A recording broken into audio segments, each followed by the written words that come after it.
प्रिय मित्रों, जय श्री कृष्ण। मुहूर्त ज्योतिष पर मैं आचार्य डॉक्टर विष्णु कुमार मिश्रा आपका बहुत बहुत स्वागत करता हूँ। मैं इस विशिष्ट एपिसोड पर आपसे चर्चा करूंगा कि शनिदेव अगर जन्म पत्रिका के एकादश लाभ भाव में स्थित हो तो किन लग्न वालों को शनि का रत्न नीलम धारण करना लाभकारी सिद्ध होगा, किन लग्न वालों को शनि का रत्न नीलम धारण करना चाहिए।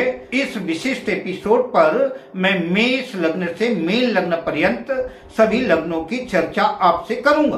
पर विषय क्रम में आगे बढ़ूं उससे पहले आपसे आग्रह, अगर आपने अभी तक हमारे चैनल को सब्सक्राइब नहीं किया है तो प्लीज चैनल को सब्सक्राइब करें, साथ ही नोटिफिकेशन बेल को भी प्रेस कर लें। अगर आप अपने या अपनों की जन्म पत्रिका का बृहद प्रेडिक्शन कराना चाहते हैं, विश्लेषण कराना चाहते हैं, अथवा किसी भी किस्म का हमसे ज्योतिषी परामर्श प्राप्त करना चाहते हैं, उत्तम क्वालिटी के रियल राशि रत्न आदि प्राप्त करना चाहते हैं, तो आप स्क्रीन पर फ्लैश हो रहे नंबरों पर हमसे संपर्क कर सकते हैं। अगर पत्रिका में शनिदेव एकादश लाभ भाव में स्थित होंगे तो किन लग्न वालों को शनि का रत्न नीलम धारण करना चाहिए, किन लग्न वालों को शनि का रत्न नीलम धारण नहीं करना चाहिए।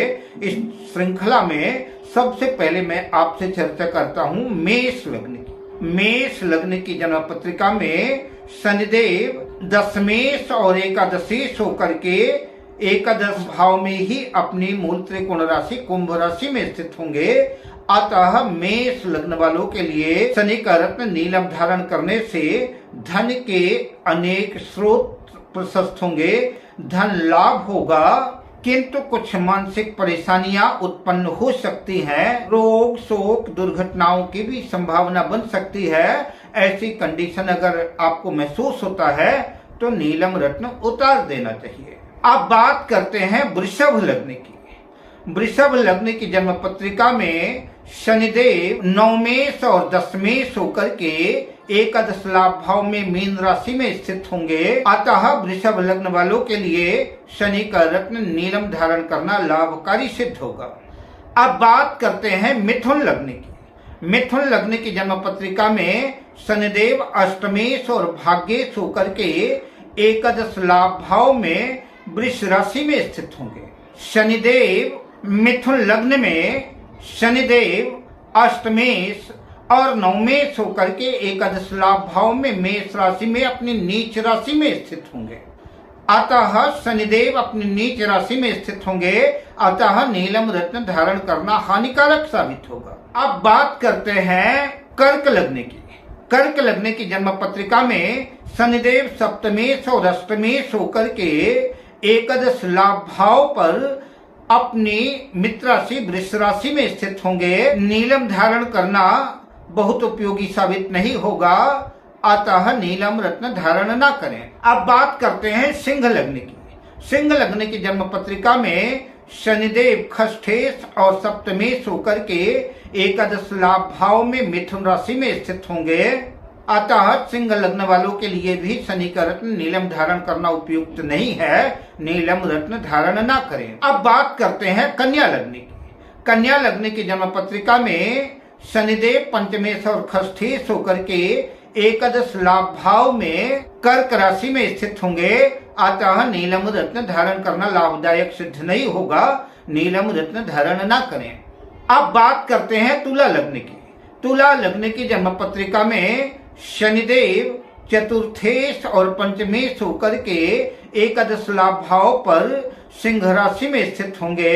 यद्यपि शनिदेव शत्रु राशि में होंगे लेकिन तुला राशि में योग कारक हैं, अतः धन लाभ की संभावना बनाएंगे और नीलम रत्न धारण करना तुला लग्न वालों के लिए लाभदायक सिद्ध होगा। अब बात करते हैं वृश्चिक लग्न की। वृश्चिक लग्न की जन्म पत्रिका में शनिदेव तृतीयेश और चतुर्थेश होकर के एकादश लाभ भाव में कन्या राशि में स्थित होंगे।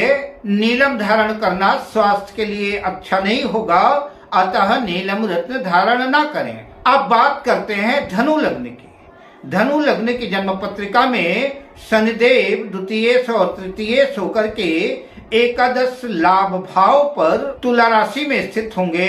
नीलम धारण करने से धन लाभ की स्थितियां बनेगी, आर्थिक हालात सुदृढ़ होंगे। आर्थिक दृष्टिकोण से नीलम रत्न धारण किया जा सकता है। अब बात करते हैं मकर लग्न की।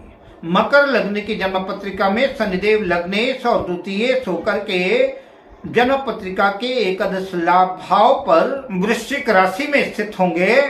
नीलम धारण करने से धन लाभ की स्थितियां बनेगी। अब बात करते हैं कुंभ लग्न की। कुंभ लग्न की जन्म पत्रिका में शनिदेव द्वादशेश और लग्नेश होकर के एकादश लाभ भाव पर गुरु की धनु राशि में स्थित होंगे। नीलम धारण करने से धन लाभ की स्थितियां बनेगी। अब बात करते हैं मीन लग्न की। मीन लग्न की जन्म पत्रिका में शनिदेव लाभेश और द्वादशेश होकर के एकादश लाभ भाव पर ही अपनी मकर राशि में स्थित होंगे। अतः मीन लग्न वालों को धन के अनेक स्रोत बनेंगे, धन लाभ की स्थितियां बनेगी। आर्थिक दृष्टिकोण से नीलम धारण किया जा सकता है। इसी श्रृंखला में आपको यहीं से मैं शनि के एपिसोड को समाप्त करता हूँ। द्वादश भाव में अगर शनिदेव स्थित हैं तो द्वादश भाव में स्थित होने से शनिदेव अच्छा परिणाम नहीं देंगे, किसी भी लग्न वालों के लिए भी लाभकारी सिद्ध नहीं होंगे। अतः शनिदेव अगर जन्म पत्रिका के 12वें भाव पे स्थित है तो शनि का रत्न नीलम धारण ना करें, इससे नुकसान की स्थिति बनेगी, व्यय की स्थितियां होंगी, रोग शोक का सामना करना पड़ेगा। अतः अगर 12वें भाव में शनिदेव स्थित हैं तो शनि का रत्न नीलम धारण ना करें। अब मैं आपसे लेता हूँ विदा, मिलता हूँ अगली वीडियो में शुभ कामनाओं के साथ। जय श्री कृष्ण।